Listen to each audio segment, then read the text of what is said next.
Walk with me, Lord. Walk with me. So imagine, if you will,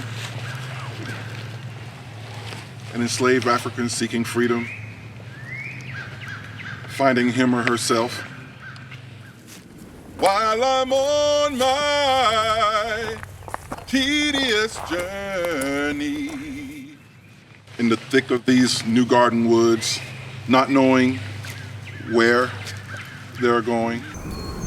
Hold my hand, Lord. Hold my hand. Not knowing who to trust.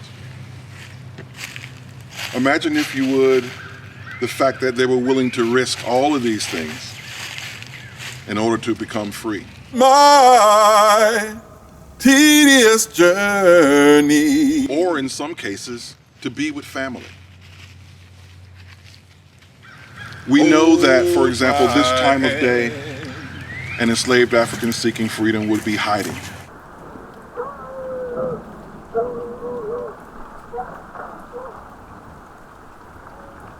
Very rarely would you travel during this time of day unless you were in a hidden wagon.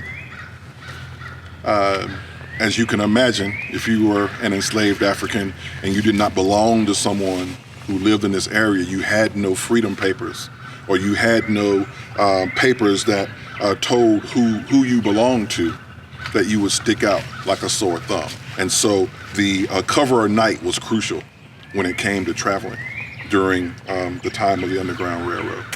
And Lord, hold my hand. So the Guilford Woods provided many opportunities for enslaved Africans to hide without being seen. There were several main roads that bordered these woods. You had the Salisbury Road, you had the Martinsville Road. These were two roads that were used a lot, not only by different people for trade routes, but also by the slave patrols. And so it was very important, especially during the day, to have a safe place to hide. We know that, for example, over here, what is now our lake, which was a man-made lake that has not been there very long, but before that lake was there, we know that there were caves that many of our enslaved Africans seeking freedom, where they would hide. When you look at some of the hills, this is a very hilly area, and so what the Quakers found was all these rolling hills.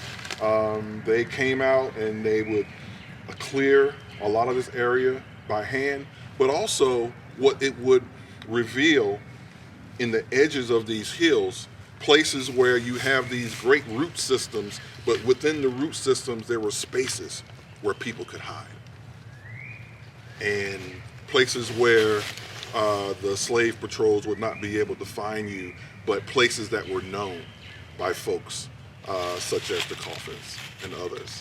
We know that this would have been a fairly strategic place for freedom seekers to come and hide. We know that there are remnants of the Martinsville roads and the Salisbury roads on either side of these woods. And so we know that the slave patrols came pretty close to this area. I want to quickly read a passage from Levi Coffin's Reminiscences. He wrote this book in the late 1870s, his reminiscences of his time as a conductor on the Underground Railroad. Levi Coffin was later to be known as the president of the Underground Railroad, and not necessarily a term of endearment. When he moved from this area around 1826, he moved to be in a more strategic place. Other people stayed, not only members of his family, but people like Hamilton Saul and folks connected to that. Those were people that stayed in this area to keep the network together. And so I wanted to quickly share from his reminiscences. And this is a short passage from his book, and it's called Fugitives and Concealment. Runaway slaves used frequently to conceal themselves in the woods and thickets in the vicinity of New Garden. waiting opportunity to make their escape to the north. And I generally learned of their concealment and rendered them all the service in my power. My father, in common with other farmers in that part of the country, allowed his hogs to run in the woods, and I often went out to feed them. My sack of corn generally contained supplies of bacon and cornbread for the slaves, and many a time I sat in the thickets with them as they hungrily devoured my bounty and listened to the stories they told of hard masters and cruel treatment, or spoken language simple and rude, yet glowing with native eloquence of the glorious hope of freedom which animated their spirits in the darkest of hours and sustained them under the sting of the lash. These outlying slaves knew where I lived, and when reduced to extremity of want or danger, often came to my room in the silence and darkness of night to obtain food or assistance. In my efforts to aid these fugitives, I had a zealous co-worker in my friend and cousin, Vestal Coffin, who was then and continued to the time of his death, a few years later, a staunch friend to the slave. Vestal was several years older than I, was married, and had care of a family, but in the busiest season of work, could find time to cooperate with me in all my endeavors to aid runaway slaves. We often met at night in a thicket where a fugitive was concealed, to counsel in regard to his prospects, and lay plans for getting him safely started to the north. We employed General Hamilton's Saul, a gray-haired, trusty old Negro, to examine every coffle of slaves to which he could gain access, and to ascertain if there were any kidnapped Negroes among them. When such a case was discovered, Saul would manage to bring the person by night to some rendezvous appointed in the pine thickets or the depth of the woods, and there Vestal and I would meet them and have an interview. There was always a risk of holding such meetings, for the law in the South inflicted heavy penalties on anyone who should aid or abet a fugitive slave in escaping, and the patrollers or mounted officers frequently passed along the road near our place of concealment. When information had been obtained from kidnapped Negroes regarding the circumstances of their capture, Vestal Coffin wrote to their friends and in many cases succeeded in getting them liberated.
So I'm Courtney Packer.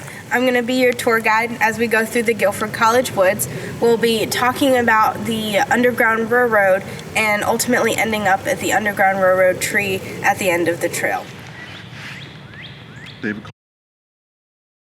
The dividing point that we know is the Mason-Dixon line. So anywhere below the Mason-Dixon line, you could technically have enslaved people. Anywhere above the Mason-Dixon line, you weren't supposed to have enslaved people. Of course, on both sides, there were people who didn't follow the rules.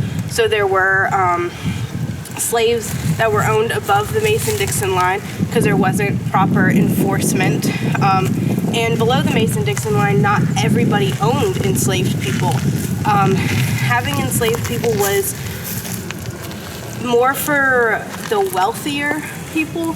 A lot of poorer families could not even afford to buy enslaved people. So not everybody had them. A lot of people in North Carolina did. We are known as the southernmost terminus of the Underground Railroad. We are as far south that is documented that the Underground Railroad goes. So of course that means that there could still be stops further south than us, but we don't have proper documentation of it because a lot of places were so secretive and records were burned to make sure that the passageways that enslaved people use weren't compromised by slave catchers. So where's far south is what we have documented. Quakers have the core value of the belief of God in everyone. So that means that they didn't see any difference spiritually between a white person and a black person. So they felt that there was no reason one should be enslaved and the other shouldn't, because everybody has a piece of God in them, and you shouldn't enslave a piece of God.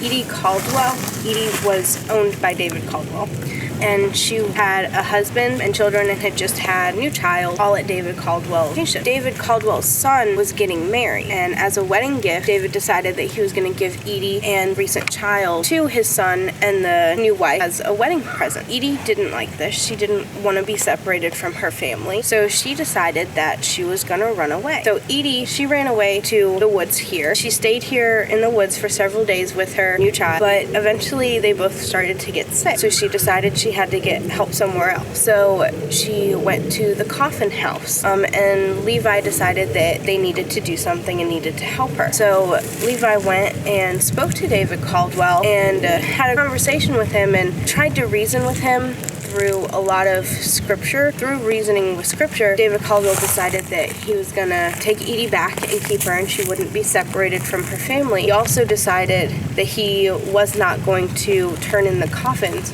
for helping an enslaved person. So Henry Box Brown, he was a relatively large man, and he was enslaved. He really wanted to escape, though, so he had the idea of mailing himself to the north. So this was after anti-slavery offices were put in place. Do you guys know what anti-slavery offices do? So they would, a lot of them kept track of enslaved people that came through, which was risky because if anyone found the papers, they could track down that enslaved person if they were trying to be caught again. So a lot of those papers after the Fugitive Slave Act were burned or destroyed. But they would also help settle enslaved people as they came through, or tell them it's still not really safe here, so you need to keep traveling north. But so Henry Brown got in touch with one of these anti-slavery offices, and he convinced a doctor in his area to help him escape. So he went to the doctor's office, and they nailed him in a box, and they shipped him to the Philadelphia anti-slavery office. The trip took 27 hours, and you gotta imagine this box wasn't a large box. It held him, but not to where he could lay out and move. He would have been scrunched up in the same position, if not very slight differences in the position, for 27 hours. He wouldn't have had anywhere to go to the bathroom, and he brought very little food and very little water with him, so he didn't eat substantially in that time either. And so he reached the Philadelphia Anti-Slavery Office. They knew he was coming, so as soon as the package got delivered, they opened it up so that Henry Brown could get out.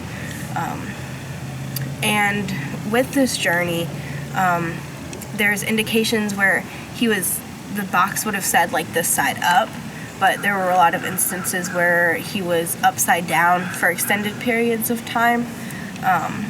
And so it could not have been a comfortable journey.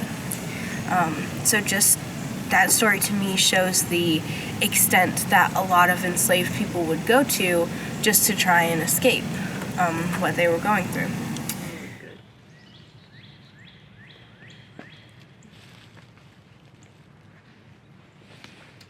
And I don't know if you've been there yet.